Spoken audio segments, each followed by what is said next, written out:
Is this thing on? Question number 1 is how to stop being friends with my ex.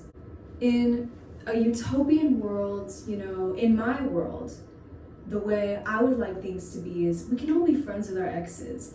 We can have someone and we can think about them a certain way for a certain period of time, and then that period of time is over, you think about them a different way, and you still cherish them, and you don't want to oh, wait, this is my video. You don't want to just leave them in the dust and then have their ghost follow you around and then have a bunch of locations that you need to avoid and, events that you have to miss out on because they're going to be there. I mean, that's such a drag, you know what I mean? So I think really there's no reason why you should stop being friends with your ex unless you have an ulterior motive. If you do indeed still have hope in your little soul that the two of you will once again see each other the way you used to, the way you no longer can, no matter how badly you want to, then that's when you have to stop being friends. And the way to do that is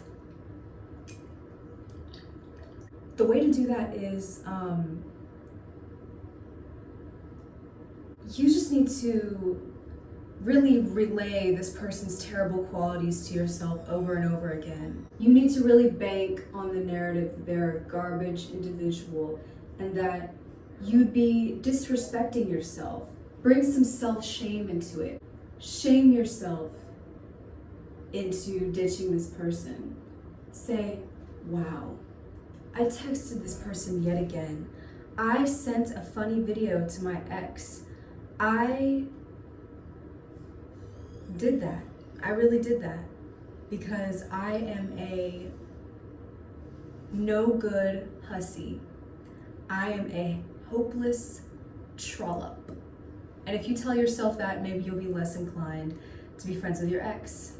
Second question was, what is my curly hair routine? Well, I have some commandments. I have some curly hair commandments. I don't have a certain number of them. I think this is my first time listing them. Number 1 is don't apply any heat to it. Don't ever straighten it. Don't ever blow dry it. Leave it alone. Let it air dry. Let it do its own thing. Okay? Oh, don't brush it. That's like a middle school, like a rookie mistake, okay? Don't brush your curly hair, for the love. Unless you want to look like Carole King. If you want to have a little, 70s moment, then brush your curly hair, girl. Do it. Curly hair influencers are gonna try and spread their propaganda to you that you need to have a gazillion, fancy, expensive products that you have to lather your hair in, and washing your hair has to take like 3 hours. No, it doesn't. No, it doesn't. It does not have to be this big, laborious thing, okay? You know what I do? I wash it with shampoo and conditioner. Then I wrap it up in a t-shirt. I let it dry. Sometimes I go to sleep with it like half dry. I used to be braiding it. I used to braid it before I went to bed. And it did look really pretty when I woke up and I unbraided it and then it dried. It just didn't have my natural curl pattern that I really like. It had more of like an S type thing going on, and there's nothing wrong with that, but it's just not as fierce as this. I mean, come on. Anyway, but yeah, and it would be kind of frizzy, kind of matted. So what I would do is I would just, if it ever got kind of coarse and kind of dry, just take some water and then,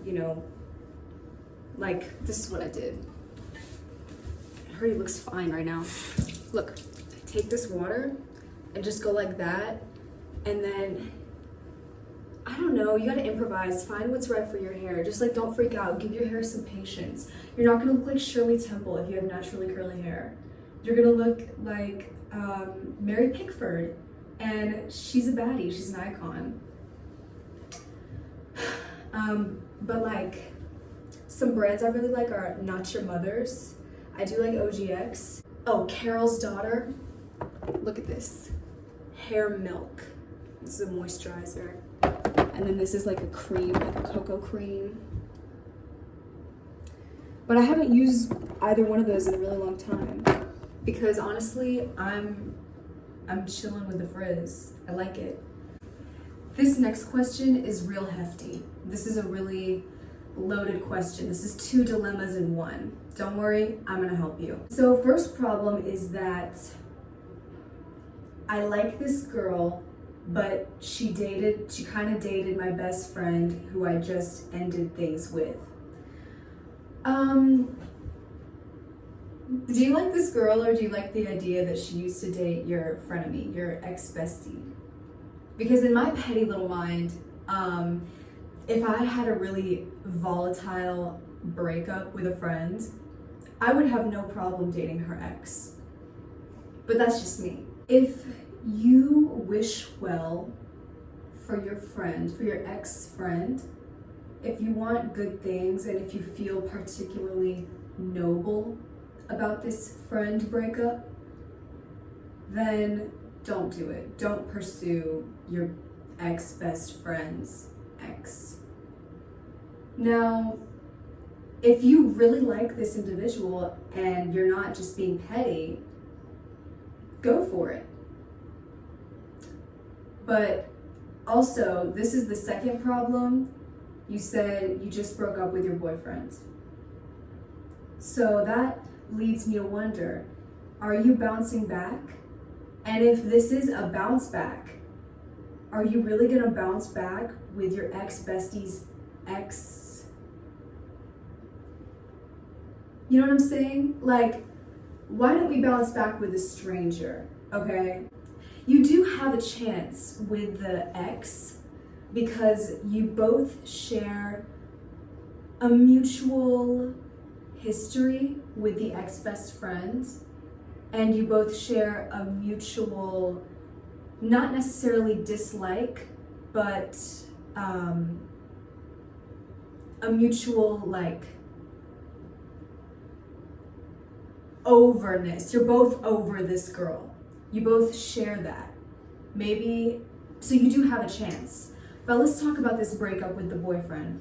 Listen, it's okay to be sad about a breakup. It's okay, albeit a little bit pathetic, to stalk the person on social media and look through old pictures. And if you have good friends, it's okay to complain about the breakup, because real ones are not going to care. Real ones are going to listen to you complain and they're going to talk shit with you. Don't be messy though. Don't be messy about your ex. Don't be like, oh my god, I was the best thing that ever happened to them. They're so lost without me. I just feel bad for them. Don't be a Carrie Bradshaw about it, okay? Speaking of Sex and the City, that's just a fabulous resource for any question you may have about love and relationships. They really accurately answer those things. But on Sex and the City, they say that it takes half the amount of time you were with the person to get over them. So like if you were with this guy for a year, it's gonna take you 6 months to get over him. Now, if the time it takes for you to get over him surpasses that, it's time to seek some spiritual healing. Not therapy, don't go to therapy. Don't go to therapy. Spiritual healing. And when I say spiritual healing, I don't mean some 20-year-old tarot reader who wears Birkenstocks and drinks matcha lattes. No, I mean an orisha. Go to an orisha. Yeah. Make sure that the person you're seeking spiritual healing from is like old with wrinkles on their face. Okay. Don't cry about it though. Like seriously, you just have to remind yourself it's just a man. It's literally just a man. Okay. Like, men are so replaceable. Okay, they're like a dime a dozen. All right, honey, you can get a man. It's so easy. Just saying. Next question is, how to become successful and rich?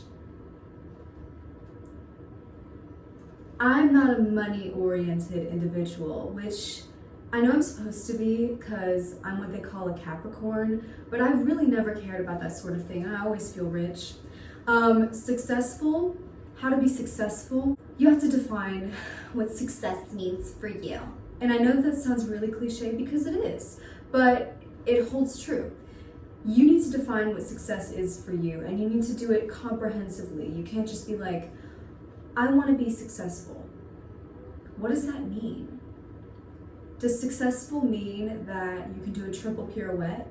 Does successful mean that you make all A's? Does successful mean that you can cook creme brulee? Or however it's prepared. You know, like, what does success mean to you? And once you have that bedrock, that foundation of things that garner success, then it's easier to obtain. But until you define it, don't define success based off what other people tell you success is. Like, some people are gonna tell you that you're a failure if you can't lift up a refrigerator all by yourself with your bare hands. People are gonna say that. Like, I follow a lot of, gym influencers, like really jacked lesbians that lift, and I think they're so hot, but I think the most unattractive thing about them is their mentality, because like all they do is beat themselves up all the time. They're these self-flagellating mopey little fucks. Like, party a little bit, my god. Some people are going to tell you that you're unsuccessful if you don't make a certain amount of money, or if you're not at a certain rank within your class. And these people are generally really miserable, and they can't dance, and they don't get invited to parties. So I don't really pay attention to them. Even though I don't get invited to parties, but that's whatever. My life is a party. The next question was 2 words, simply motivation tutorial. Well, I have 8 words in response. Pain of discipline, or the pain of regret. And there's your motivation tutorial. Next question, what to do when your awful manager makes you genuinely fear for your life? Well, listen, honey, unless someone has a weapon and they're lunging towards you, you shouldn't be fearing for your life at the hands of another human being, okay? Human beings all die with the same meager sadnesses and regrets. We all suffer, to a degree, the same pain, really. We are really more similar than we seem, and we share a lot of the same qualities, and that's why you should never be afraid of another human, because they're just like you and you're nothing different from them at all. So there's that. But I've encountered this before. Some people really have such an air about them that is actually so off-putting and like disgusting, really disgusting, that you are hit with a pang of fear in your heart. You are. I've dealt with individuals like this. I've actually been under the patronage of individuals like this. I don't have a degree, okay? I'm just, your average, like, Joe Schmo. But I do believe he exhibited qualities similar to that of a narcissist, okay? And I think I can say that pretty confidently. I realized that he was the type of person that needed to be right 24/7. His way had to be the best way, and you had to know it. And he had to know that you knew it. And that's what really gave him life. He got his life every time he felt like he bested you. So, and he got really scary. And I don't like the fact that a human being, like a meager human mortal being, could elicit that kind of fear out of me. But he would get scary when you tried to prove him wrong. You have to be like a glob of jello. You cannot give this person any satisfying hits. The more you try to resist their ways, their demeanor, the more satisfying you make it for them. If you're a glob of jello, if you're throwing darts at a glob of jello, all the darts are just gonna get absorbed into it. It's not gonna be satisfying. Your manager will realize how stupid he looks throwing darts at you, a glob of jello, and he'll gradually fuck off. You know what I mean? Smile. Be so chipper. Be so peachy keen. Don't be a dick. Let them do the dicking. Wait. I don't like that verbiage. Let them have their way, okay? If you're acting like you're trying to appease some big child, then they'll catch on and they'll realize that you can't really be messed with. You can't really be toyed with. You're a real boy. You're not made of wood, okay? Oh, I gotta hydrate. That was so much, I'm distributing all my knowledge like that. It really takes a lot out of a girl. How do I stop this? I'm not really as crunchy granola as I look. I don't really know how to, oh, fabulous.